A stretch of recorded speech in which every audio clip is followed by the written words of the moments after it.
आज बीए पाठ प्रथम के छात्रों के लिए समाजशास्त्र के मूल अवधारणा, जिसमें परिस्थिति व भूमिका एक महत्वपूर्ण अवधारणा के रूप में पहचानी जाती है, उसके संबंध में चर्चा करेंगे। परिस्थिति और भूमिका की विवेचना सर्वप्रथम रॉल्फ लिंटन ने अपनी पुस्तक द स्टडी ऑफ मैन में किया। उनके अनुसार समाज में कोई भी व्यक्ति ऐसा नहीं जिसे कोई परिस्थिति ना प्राप्त हो। समाजशास्त्रीय तथ्य इतना ही है कि उसकी परिस्थिति निम्न या उच्च, प्रदत्त या अर्जित हो सकती है। व्यक्ति जब अपनी क्रियाओं का संपादन समाज या समूह के प्रतिमानों के अनुरूप करता है तो इन क्रियाओं को सामाजिक स्वीकृति प्राप्त हो जाती है। सामाजिक स्वीकृति प्राप्त होते ही व्यक्ति की क्रिया भूमिका में बदल जाती है। समाज व्यक्ति की अनेक भूमिकाएं होती हैं। ये आपस में मिलकर एकीकृत होकर एक समुच्चय का निर्माण करती हैं, जिसे परिस्थिति कहते हैं। जैसे शिक्षक की एक परिस्थिति है एवं उससे जुड़ी हुई कुछ भूमिकाएं, जैसे बच्चों को पढ़ाना, विषय विभाग संबंधी भूमिकाएं, शिक्षक होने के नाते कॉलेज से जुड़ी भूमिकाएं आती हैं। शिक्षक की परिस्थिति से जुड़ी इन भूमिकाओं को मर्टन ने भूमिका पुंज या रोल सेट कहा। रॉल्फ लिंटन के अनुसार सामाजिक व्यवस्था के अंतर्गत किसी व्यक्ति को एक समय विशेष में जो स्थान प्राप्त होता है उसी को उस व्यक्ति की सामाजिक परिस्थिति कहते हैं। लैपियर ने अपनी पुस्तक the theory of social control में लिखा कि सामाजिक परिस्थिति सामान्यतः उस पद के रूप में समझी जाती है जो एक व्यक्ति समाज में प्राप्त करता है। इसी तरीके से H.T. मजूमदार के अनुसार परिस्थिति का अर्थ समूह में व्यक्ति की परिस्थिति, पारस्परिक दायित्वों एवं विशेषाधिकारों, कर्तव्यों तथा अधिकारों के सामाजिक ताने बाने में उनके पद से है। रॉल्फ लिंटन ने दो प्रकार की परिस्थितियों की बात करी, एक प्रदत्त परिस्थिति और दूसरी अर्जित परिस्थिति। प्रदत्त परिस्थिति यह परिस्थिति व्यक्ति को जन्म लेते ही प्राप्त हो जाती है। इस परिस्थिति के लिए कर्ता को कोई व्यक्तिगत प्रयास नहीं करना पड़ता, लेकिन इसका मतलब यह नहीं कि अतीत में प्रयास नहीं किया गया हो। जैसे राजा का बेटा राजकुमार। किसी भी समाज में प्रदत्त परिस्थिति के निर्धारण के निम्न आधार हो सकते हैं। पहला है लिंग भेद, दूसरा आयु भेद, तीसरा नातेदारी, चौथा जन्म, पांचवा सामाजिक विशेषताएं या योग्यताएं और सातवां है जाति अथवा प्रजाति। इसी प्रकार दूसरी परिस्थिति होती है अर्जित परिस्थिति।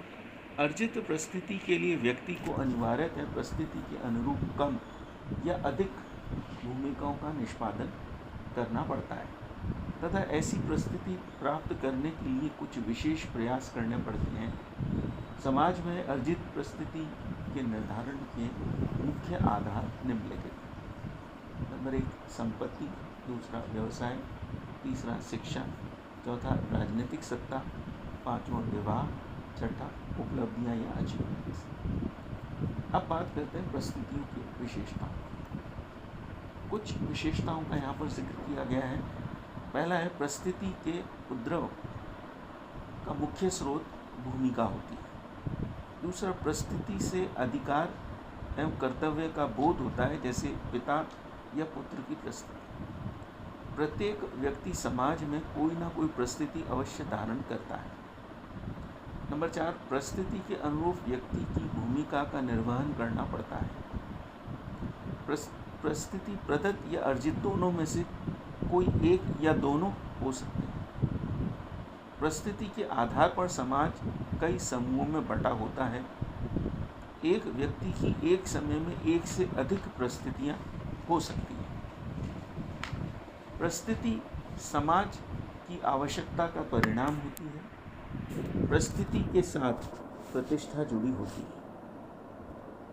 यहाँ पर हम चर्चा करेंगे परिस्थिति के साथ जुड़ी हुई कुछ मूल अवधारणाओं की।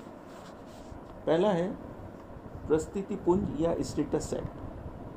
मर्टिन ने इस संबंध में बताया, समाज में एक व्यक्ति की एक समय में अनेक परिस्थितियाँ हो सकती हैं। इन संपूर्ण परिस्थितियों के योग को परिस्थिति पुंज कहते हैं। जैसे एक व्यक्ति पिता है, शिक्षक है, पति है, आदि परिस्थितियों को एक साथ धारण करता है, इसे परिस्थिति पुंज कहते हैं। मर्टिन ने इसे दो भागों में विभाजित किया। पहला प्रदत्त परिस्थिति पुंज, जिसका तात्पर्य है एक समय विशेष में एक व्यक्ति की प्रदत्त परिस्थिति से योग, और दूसरा है अर्जित परिस्थिति पुंज। अर्जित परिस्थिति पुंज का तात्पर्य एक समय विशेष में एक व्यक्ति की समस्त अर्जित परिस्थितियों के योग से। दूसरा कंसेप्ट है परिस्थिति क्रम या स्टेटस सीक्वेंस। मर्टिन ने बताया, व्यक्ति धारण किए जाने योग्य सभी परिस्थितियों को काल क्रम में धारण करता है। नवीन परिस्थितियों से प्राप्त होते ही पुरानी परिस्थिति को त्याग देता है। इसे मर्टिन ने परिस्थिति क्रम कहा। जैसे एक व्यक्ति क्लर्क से सुपरवाइज़र, सुपरवाइज़र से मैनेजर, मैनेजर से डायरेक्टर बनता है, तो यह एक के बाद एक परिस्थिति का परिस्थिति क्रम है। दूसरी बात है, तीसरा कंसेप्ट है इसमें परिस्थिति संघर्ष। परिस्थिति संघर्ष की अवधारणा स्तरीकरण से जुड़ी होती है। जब दो व्यक्तियों में विरोध के कारण व्यक्तिगत न होकर सामूहिक हो, तो ऐसी स्थिति में परिस्थिति संघर्ष कहते हैं। जैसे जातीय संघर्ष है, धार्मिक संघर्ष आदि। इसके बाद आता है परिस्थिति तनाव या स्टेटस स्ट्रेन। यह पार्सन्स की अवधारणा है। जब एक समय में एक व्यक्ति की दो भिन्न परिस्थितियां हों या एक ही स्थिति में वे दो भिन्न तरह की आवश्यकताएं हों, तो ऐसी स्थिति को परिस्थिति तनाव कहते हैं। जैसे जज के रूप में एक पिता को अपने पुत्र के खिलाफ कोई फैसला सुनाना हो, तो दो पुत्रों के विवाद में पिता की परिस्थिति। इसके बाद आती है मुख्य परिस्थिति की स्टेटस। E.T. हिटलर की अवधारणा है, एक व्यक्ति द्वारा धारित की गई सभी परिस्थितियां सामाजिक दृष्टि से समान महत्व नहीं होती, बल्कि किसी एक परिस्थिति द्वारा उस व्यक्ति की पहचान होती है। इसे ही हिटलर ने मुख्य परिस्थिति कहा। एक अन्य परिस्थिति को सामान्य परिस्थिति कहा। जैसे आधुनिक समाज में पेशागत परिस्थिति मुख्य परिस्थिति हो गई है। इसके बाद आती है परिस्थिति समूह या स्टेटस ग्रुप। मैक्स वेबर ने इस शब्द का प्रयोग किया एक समान परिस्थिति धारण करने वाले समूह के लिए किया, जिनकी जीवन शैली समान होती है, जैसे जाति। इसके बाद आती है स्टेटस, ऑर्गेनाइजेशन ऑफ स्टेटसेस, परिस्थितियों का संगठन। किंग्सले डेविस ने अपनी पुस्तक ह्यूमन सोसाइटी में परिस्थिति के संगठन की चर्चा करते हुए इसके अंतर्गत उन्होंने परिस्थिति, ऑफिस, स्टेशन और स्ट्रेटम में अंतर बताया। परिस्थिति एवं ऑफिस।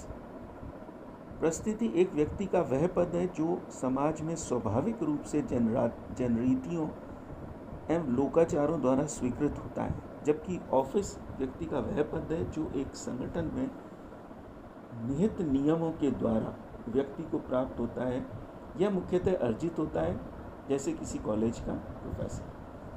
स्टेशन, एक व्यक्ति की अनेक परिस्थितियां एवं ऑफिस हो सकते हैं। इन सब के योग को डेविस ने स्टेशन से संबोधित किया। जैसे एक डॉक्टर है, पति भी है, भाई भी है, बेटा भी है, लेकिन उस पर सबसे ज़्यादा उसकी परिस्थिति का ठहराव जो है वो डॉक्टर के रूप में हो जाता है। तो उसके घर पर उसके बच्चे भी डॉक्टर साहब कहते हैं, उसकी पत्नी भी उसे डॉक्टर के नाम से संबोधित करती है, उसकी माँ भी उसको डॉक्टर साहब के नाम से संबोधित करती है। ये जो डॉक्टर शब्द है ये एक तरीके का स्टेशन है, यानी कि उसकी परिस्थिति और ऑफिस जो है वो एक जगह ठहरते हैं। अब आती है बात स्ट्रेटम की। स्ट्रेटम शब्द का प्रयोग डेविस ने उन व्यक्तियों के समूह के लिए किया जो एक ही स्टेशन को धारण करते हैं। A mass of person in a given society who enjoy रफली द सेम स्टेशन। अब आती है बात सम्मान और प्रतिष्ठा में अंतर। डेविस सम्मान एवं प्रतिष्ठा में अंतर करते हैं। उनके अनुसार प्रतिष्ठा का संबंध औपचारिक परिस्थिति अर्थात ऑफिस से होता है, जबकि सम्मान का संबंध ऑफिस को धारण करने वाले व्यक्ति के कर्तव्य पालन से होता है। उदाहरण के लिए एक बेईमान अफसर की प्रतिष्ठा ईमानदार क्लर्क से भले ही अधिक हो, लेकिन सम्मान क्लर्क अधिकारी से ज़्यादा होगा। भूमिका: एक व्यक्ति समाज में जो पद या स्थिति प्राप्त करता है उसे परिस्थिति कहते हैं। इस परिस्थिति से जुड़े कुछ कार्य होते हैं जो समाज द्वारा मान्य होते हैं, इसे ही भूमिका कहते हैं। भूमिका परिस्थिति का गतिशील पहलू है। प्रत्येक परिस्थिति की उससे संबंधित निहित भूमिकाएं होती हैं। लिंटन के अनुसार भूमिका शब्द का प्रयोग किसी विशेष संस्कृति से संबंधित सांस्कृतिक प्रतिमानों के लिए किया जाता है। The term role is used to designate the sum total of a cultural pattern associated with a particular status. Davis के अनुसार भूमिका वह ढंग है जिसके द्वारा व्यक्ति अपनी स्थिति संबंधी आवश्यकताओं की पूर्ति करता है। भूमिका का संबंध उन क्रियाकलापों से है जो किसी परिस्थिति के अंतर्गत अपेक्षित या अपेक्षा की जाती है। भूमिका परिस्थिति का गत्यात्मक पक्ष है। भूमिकाओं के आधार पर परिस्थितियों का निर्माण होता है। समय एवं स्थान से सापेक्ष भूमिकाएं बदलती रहती हैं। भूमिकाओं को सामाजिक अनुमोदन प्राप्त होता है। भूमिका सामाजिक एवं सांस्कृतिक मानदंडों पर आधारित होती है। ये कुछ मूल विशेषताएं हैं जो भूमिकाओं के अर्थ को स्पष्ट करती हैं। भूमिका से संबंधित महत्वपूर्ण अवधारणा। रॉल्फ लिंटन ने भूमिकाओं को दो प्रकार से विभाजित करते हैं। प्रदत्त परिस्थिति से जुड़ी भूमिकाओं को प्रदत्त भूमिका कहते हैं। इसी तरीके से अर्जित भूमिकाएं अर्जित परिस्थिति से संबंधित भूमिका को अर्जित भूमिका कहते हैं। SF नेडल ने भूमिका को दो भागों में वर्गीकृत किया। एक संबंधात्मक भूमिका, रिलेशनल रोल। संबंधात्मक भूमिका किसी दूसरे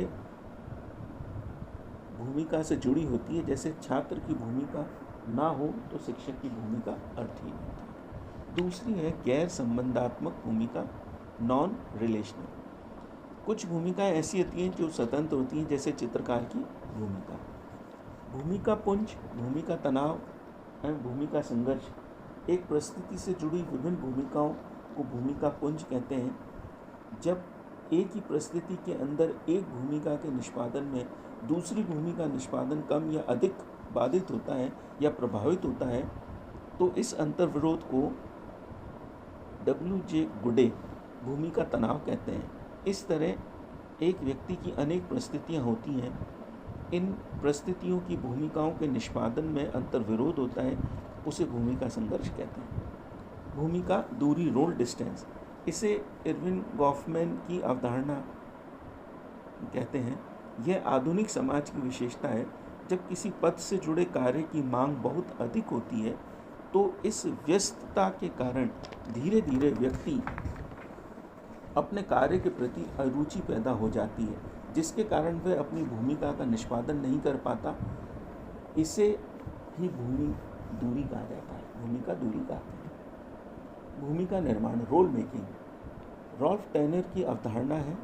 उनके अनुसार भूमिका हमेशा अंत्यक्रिया की प्रक्रिया से परिवर्तित होती रहती है, इसलिए भूमिका हमेशा बनने की प्रक्रिया में शामिल रहती है। भूमिका ग्रहण, हर्बर्ट मीड ने इस कंसेप्ट को दिया जो सक्रिय भूमिका ग्रहण को ही व्यक्त करता है।